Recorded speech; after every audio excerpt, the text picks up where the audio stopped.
नमस्कार, मैं हूं कौशलेंद्र प्रताप सिंह और आप देखना शुरू कर चुके हैं प्रजातंत्र टीवी। तो आइए डालते हैं दिन भर की 5 बड़ी खबरों पर नजर। तो बच्चों के खिलाफ यौन अपराध के लिए स्किन टू स्किन कांटेक्ट जरूरी नहीं वाले मसले पर सुप्रीम कोर्ट ने बड़ा फैसला सुनाया। आपको बता दें कि कोर्ट का मानना है कि स्किन टू स्किन कांटेक्ट के बिना बच्चों के नाजुक अंगों को छूना पॉस्को कानून के तहत यौन शोषण है। यौन इच्छा से बच्चे के यौन अंगों को छूना पॉस्को एक्ट के तहत अपराध है। इस पॉस्को के मामले में सुप्रीम कोर्ट ने बड़ा फैसला सुनाया है। पॉस्को का उद्देश्य बच्चों को यौन शोषण से बचाना है। ऐसी संकीर्ण व्याख्या हानिकारक होगी।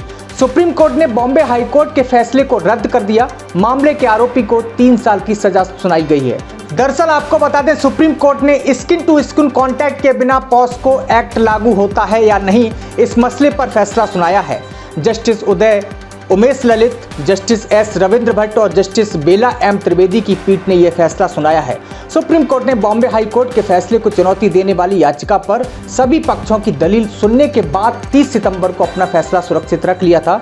दरअसल बॉम्बे हाई कोर्ट की नागपुर पीठ द्वारा पारित विवादास्पद फैसले के खिलाफ एजी के वेणुगोपाल द्वारा दाखिल याचिका समेत इस याचिका का समर्थन करते हुए महाराष्ट्र राज्य महिला आयोग सहित कई अन्य पक्षकारों की ओर से दाखिल याचिका पर सुनवाई कर रहा था। तो बढ़ते अगली खबर की तरफ। पॉलिटिकल सुपर स्नूप बनाम नारकोटिक्स सुपर स्लीप के बीच चल रही जंग में महाराष्ट्र के मंत्री नवाब मलिक ने एक बार फिर समीर वानखेड़े पर निशाना साधा है। हालांकि लगातार नवाब मलिक समीर वानखेड़े पर निशाना साधे हुए हैं। आज नवाब मलिक ने कहा कि एनसीबी के जोनल डायरेक्टर समीर वानखेड़े के स्कूल लिविंग सर्टिफिकेट से पता चलता है कि वह मुस्लिम हैं। इस सवाल पर कि एनसीबी अधिकारी ने आरक्षित वर्ग में केंद्रीय नौकरी दिलाने के लिए कथित रूप से फर्जी जाति प्रमाण पत्र कैसे पेश किया, राष्ट्रवादी कांग्रेस पार्टी के राष्ट्रीय प्रवक्ता ने वानखेड़े के कथित स्कूल छोड़ने के प्रमाण पत्र जारी किए तब जब उन्होंने निवास के परिवर्तन की स्थिति में एक स्कूल छोड़ दिया और दूसरे स्कूल में शामिल हो गए।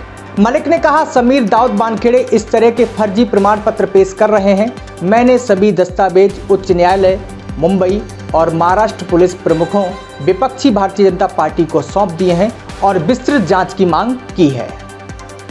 तो बढ़ते अगली खबर की तरफ। दिल्ली के मुख्यमंत्री अरविंद केजरीवाल ने यमुना की गंदगी पर चिंता जाहिर की है। गुरुवार को उन्होंने प्रेस कॉन्फ्रेंस कर कहा कि यमुना बहुत गंदी है। सभी दिल्लीवासी, देशवासी चाहते हैं कि यमुना साफ होनी चाहिए। उन्होंने यमुना की सफाई को लेकर 6 एक्शन पॉइंट्स भी बताए हैं। उन्होंने कहा कि 2025 तक यमुना की सफाई पूरी कर ली जाएगी और मैं खुद यमुना में डुबकी लगाऊंगा।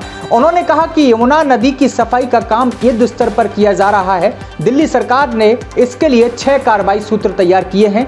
प्रत्येक कार्रवाई सूत्र के लिए विशिष्ट लक्ष्य तय किए गए हैं। मैं व्यक्तिगत रूप से प्रत्येक चरण की निगरानी करूंगा। तो बढ़ते अगली खबर की तरफ। अमेरिकी विदेश मंत्रालय ने धार्मिक स्वतंत्रता का उल्लंघन करने वाले देशों के लिए कंट्रीज ऑफ पर्टिकुलर कंसर्न की एक सूची जारी की है, जिसमें चीन और पाकिस्तान के साथ साथ कई देशों को शामिल किया गया है। इस सूची में पाकिस्तान, चीन के साथ साथ तालिबान शासित अफगानिस्तान सहित 10 देशों को शामिल किया गया है। ये वे देश हैं जो अमेरिकी अंतर्राष्ट्रीय धार्मिक स्वतंत्रता अधिनियम के मानकों पर खरे नहीं उतरते।